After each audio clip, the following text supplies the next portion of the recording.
Welcome back, everyone.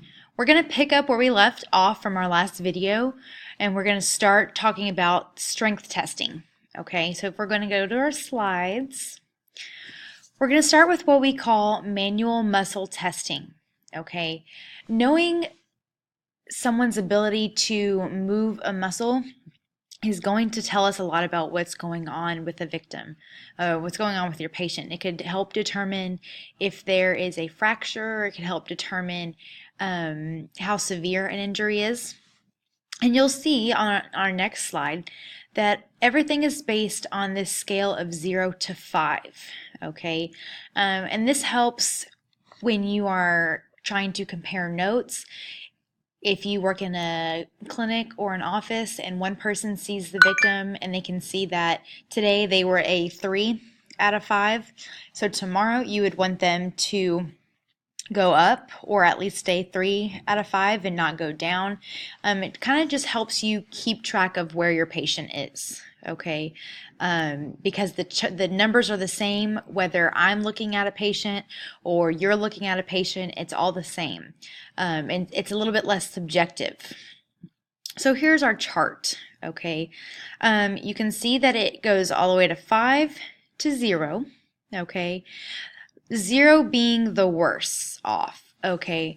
0 means you ask the patient to move that body part and it's not moving at all. You can't see the muscle trying to engage. There's 0 movement at all. Usually we see this like immediately after surgery, okay? When all the trauma is going on. Once we get into the 3s and 4s, we have what we you can see that we have pluses, okay? Each one of these is going to increase a little bit, okay? You're going to go from 0, where there's no visible contraction at all, to 1, and what number 1 is that you can see the muscle contracting and trying to fire, but it's still not going to produce any movement, okay? Number 2 says that the athlete can move the joint through full range of motion if gravity is eliminated, okay, or with the assistance of the athletic trainer. That's where we get that passive range of motion. So they can move it only if somebody else is doing it for them, okay? 3 can move through full range of motion against gravity with no resistance. This would be basically your active range of motion. Okay. 3 plus can move the joint through full range of motion against gravity and against very minimal resistance. So with our resistive range of motion, you're just pressing very lightly, okay? They can still do it with just a little bit of added pressure. And then it goes up all the way to 5 normal, meaning that they are able to go through full range of motion and against full resistance, okay? Clearly we want everybody to be able to do the 5s. Our next section is going to talk a little bit about the nerves, okay? As a quick reminder, your nerves send messages from your brain to every part of your body, okay? They're used to help communicate. And we're going to watch a quick little video that's going to explain a little bit more about how the nerves work. The nervous system controls every function in the body, so it's absolutely crucial for any person, any human being, to have the nervous system functioning at 100% all the time. That way they can have the best chance to be as healthy as possible and to not have chronic illnesses and diseases and ailments form later on in life. You know, the more we understand about computers, the more we understand about the nervous system. And we know computers are limitless capacity, and it's the same thing with the nervous system. And the nervous system actually is what animates the human body, and it's also what regulates the healing process. Brain health and healing messages leave the brain by way of the brain stem, pass through the neck, down the spinal cord, out over the entire nervous system, to all parts of the body. These messages control everything that goes on in the body. These messages also direct all body healing. If that spine's on that zero position, the nervous system's wide open and life is good. If the spine's off that zero position, sometimes even a measurement of 3/4 of a degree, it will create stress in the entire body from it. It doesn't take much to really create that distress. So let's say one of the top two bones in your neck gets misaligned just enough to cause some irritation, to interfere with that nerve flow from your brain to any one or multiple parts of your body. Well, if where those particular nerves go do not get a full amount of nerve flow, then that part of the body is not going to work the way it's designed to work. So let's say, for example, you eat a candy bar, okay? Sugar goes into your system. All right, now in the stomach you have sensors there that will send a message to the body, or to the brain, telling the brain, hey, we got sugar in the digestive tract. We need to get the sugar out of the digestive tract into the bloodstream. So then the brain then sends a message down to the pancreas, telling the pancreas, hey, we need to produce insulin. Well, let's say there's a bone misaligned here, and it's interfering with that nerve flow to that pancreas. Well, it may be interfering 1%, 2%, 10%, 50%, anything less than 100%, your pancreas isn't going to be working the way it's supposed to. Thus, you get diabetes. Okay? Now, Okay, I'm going to let you guys watch the rest of that on your own time. Okay? Just the biggest thing that I want you guys to take away from that is that your brain controls everything in your body, okay? And so if you're having some type of nerve problem, whether that's a muscle is tight and it's pressing on a nerve, your bones are not aligned anymore, it can cause a number of problems, okay? It really just depends on which nerve is being compromised and what that function of that nerve is, okay? Nerves are a very scary thing to mess with.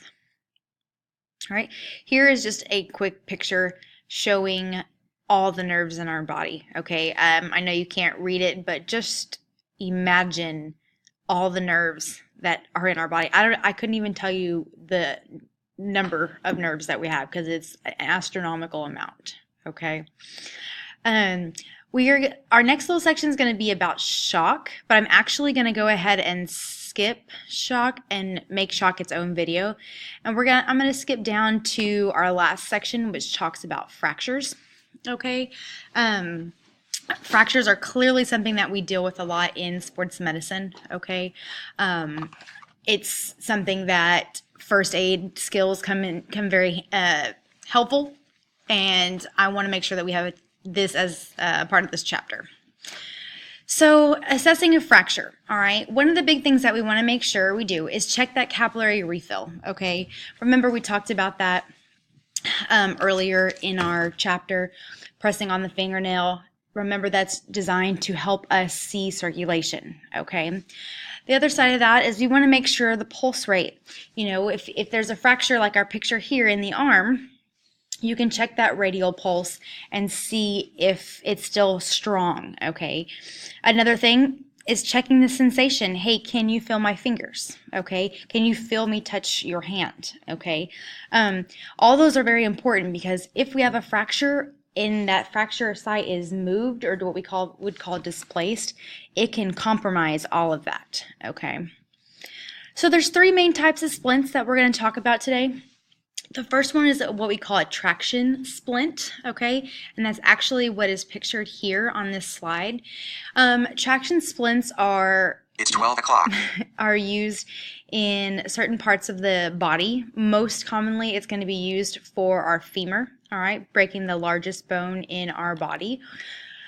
When such a big bone breaks, there's lots of muscles over top of it that try to contract and hold everything together to limit further injury.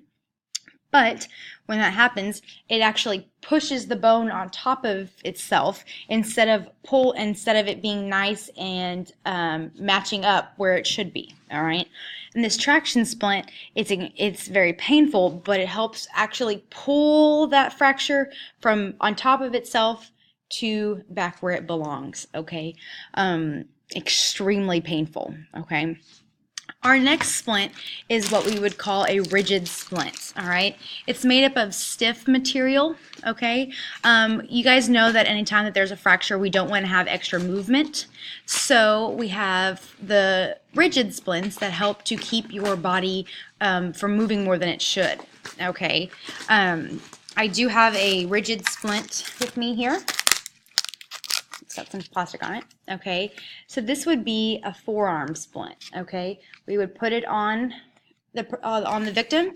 It is hard, okay? Keeps me from being able to move that area, okay? Used a lot of times on the arm, all right, forearm. Our next type of fracture is, or our next type of splint is semi-rigid, a more moldable one. That's where we see sometimes the SAM splint, okay? A SAM splint is easily conforming. You can mold it to fit lots of different parts of the body, okay? It's usually a lot more convenient. You can use it in a lot of different parts of the body. It kind of just depends on what your injury is. Here's some pictures right here. Here's showing you the rigid splint, okay? Any of you guys that have ever had to go get a splint at the hospital, that's where it's going to be, all right? You're not moving it, all right? We have our semi-rigid. I mean, you guys always see them on your fingers, okay? It's a lot more moldable. You're able to use it a lot better, okay? Remember, anytime that you're splinting, you're going to try to keep that area from moving, okay? That's the whole point behind it, because you suspect a fracture. The last part is PRICE, okay? PRICE is an acronym that's used for any general type of injury. It's one of those things that basic first aid, if you're not sure what to do, PRICE is usually the best place to start, okay? The P in PRICE stands for protecting the area, okay? That can mean something as simple as the splint, okay? Or tape, it just depends. You're just trying to prevent any further injuries. Resting the area, stop using it, all right? Stop playing, whatever it is. Ice is going to help with eliminating the edema, and it's also going to help numb it for any pain. Compression is going to also help with edema, all right? You guys will often see us doing ACE wraps, okay? ACE wraps are really good to help with the compression. And then elevation. We've talked about how we want to elevate the body part to get the blood flow back to the rest of the body and help with gravity as well, okay? PRICE is just one of those good basic first aid treatment strategies, okay? Our last video, we will discuss shock.